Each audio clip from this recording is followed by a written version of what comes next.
বন্ধুরা, easy computer and technical জ্ঞান YouTube চ্যানেলে আপনাদের আবারও স্বাগত জানাই। আজকে চলে আসলাম আরও একটি নতুন ভিডিও নিয়ে। সাধারণত আমরা কম্পিউটারে মাউস ব্যবহার করে থাকি কম্পিউটারকে আরও ফাস্ট এবং গতিশীলভাবে ব্যবহার করার জন্য। কিন্তু মাউসের এই সাধারণ ফিচার্সগুলো ছাড়াও মাউসের আরও অনেক ইম্পর্টেন্ট এবং হিডেন ফিচার্স রয়েছে, যেগুলি আমাদের কম্পিউটার ব্যবহারকে আরও অনেক বেশি গতিশীল করে তুলতে পারে।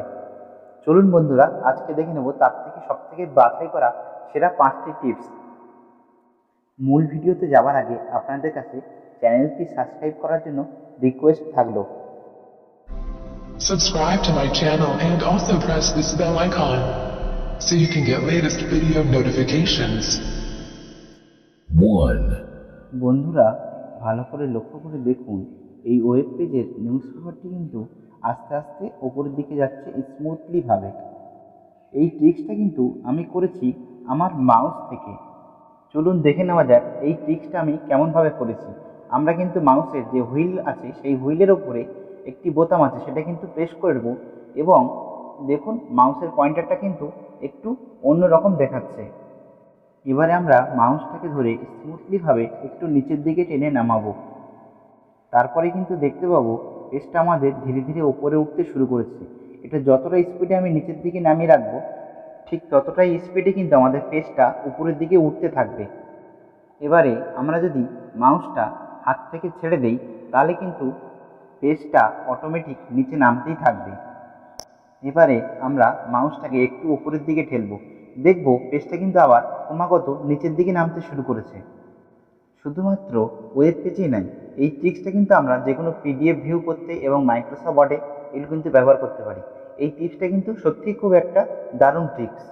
চলুন এবার দ্বিতীয় টিপসটা দেখব। 2. মাইক্রোসফট ওয়ার্ডে কিছু টেক্সট এখানে লেখা আছে। আমরা যদি মাউস দিয়ে লেফট বোতাম ক্লিক করে কোনো কিছু সিলেক্ট করতে যাই, তাহলে কিন্তু কখনো কখনো কিছু অক্ষর বা কোনো ওয়ার্ড বাদ পড়ে যেতে পারে। তার জন্য কিন্তু মাউসের একটা শর্টকাট ট্রিক্স আছে। আমাদের যে ওয়ার্ডটাকে সিলেক্ট করতে হবে সেই ওয়ার্ডটার উপরে গিয়ে আমরা যদি মাউসে বাম দিকে ডবল ক্লিক করি, তাহলে কিন্তু ওয়ার্ডটা সিলেক্ট হয়ে যাবে। এবং আমাদের যদি টোটাল প্যারাটাকে সিলেক্ট করতে হয়, তাহলে আমরা সেই প্যারার ওপরে গিয়ে কোনো ওয়ার্ডের ওপরে যদি পরপর 3বার ক্লিক করি, তাহলে কিন্তু টোটাল প্যারাটাকে কিন্তু সিলেক্ট করবে। এটা শুধুমাত্র মাইক্রোসফট ওয়ার্ডেই নয়, আমরা যদি কোনো ওয়েবসাইটে গিয়ে কোনো ওয়েব পেজের কোনো টেক্সটের উপরে যদি কোনো ওয়ার্ডের উপরে ডবল ক্লিক করি, তাহলে কিন্তু সেই ওয়ার্ডটা সিলেক্ট হয়ে যাবে। এবং টোটাল প্যারার মধ্যে যদি আমরা 3বার ক্লিক করি, তাহলে কিন্তু টোটাল প্যারাটাই কিন্তু সিলেক্ট হয়ে যাবে। এটাও কিন্তু আমাদের একটা খুব দরকারি টিপস। এবার আমরা দেখে নেব নাম্বার 3। আমরা যখন ব্রাউজারে ব্রাউজ করার সময় কোনো একটি লিঙ্ককে একটু নিউ ট্যাবে যদি ওপেন করতে হয়, তাহলে আমরা সেই লিঙ্কের উপরে গিয়ে রাইট ক্লিক করে ওপেন ইন নিউ ট্যাব এইটাকে ক্লিক করি। এইভাবে কিন্তু আমরা নিউ ট্যাবে বিভিন্ন রকম লিঙ্কে ওপেন করতে পারি। এর কিন্তু একটা মাউসে শর্টকাট ট্রিক আছে, চলুন সেটা দেখে নেওয়া যাক। আমরা সবাই জানি আমাদের মাউসে একটি ভলিউম আছে, সেটা দিয়ে আমরা স্ক্রল আপ স্ক্রল ডাউন করি, অর্থাৎ পেজ আপ ডাউন করার জন্য কিন্তু ব্যবহার করি।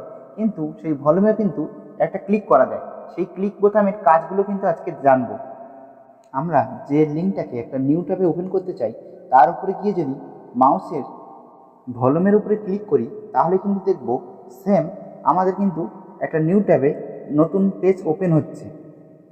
তারপরে আমরা কিন্তু আমাদের সময়টাকে অনেকটা বাঁচিয়ে আমরা কিন্তু খুব তাড়াতাড়ি ওয়ান ক্লিকের মাধ্যমে কিন্তু নিউ ট্যাবে নতুন নতুন পেজগুলোকে কিন্তু ওপেন করতে পারি।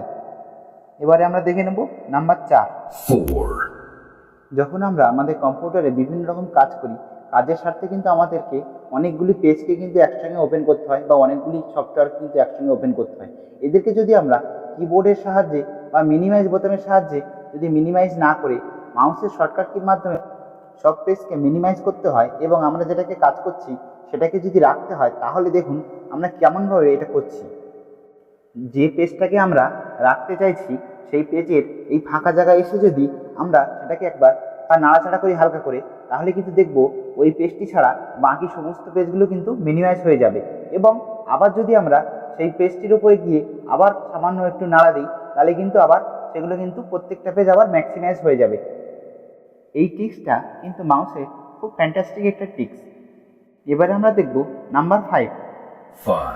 আমরা যখন কোনো ওয়েব ব্রাউজারে ইন্টারনেটে কাজ করি, তখন কিন্তু আমাদের কাজের জন্য অনেকগুলি পেজ একসাথে ওপেন হয়ে যায়, তাদেরকে ক্লোজ করতে কিন্তু আমাদের সত্যি একটু কষ্ট হয়।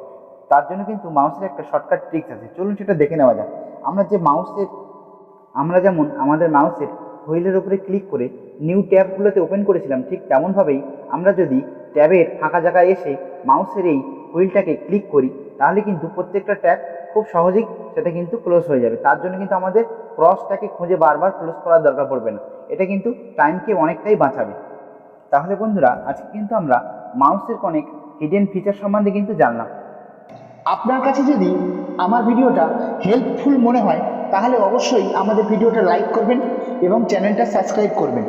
আর যদি মনে হয় এই ভিডিওটি অন্য কারোর জন্য হেল্পফুল হবে, তাহলে অবশ্যই ভিডিওটি তাকে শেয়ার করবেন এবং আমাদের চ্যানেলটি সাবস্ক্রাইব করবেন এবং চ্যানেলটি সাবস্ক্রাইব করে বেল বোতাম অন করে রাখবেন পরবর্তী লেটেস্ট আপডেটগুলো সবার আগে পাওয়ার জন্য। আজকের ভিডিওটি এই পর্যন্ত। এতক্ষণ আমাদের সাথে থাকার জন্য অসংখ্য ধন্যবাদ।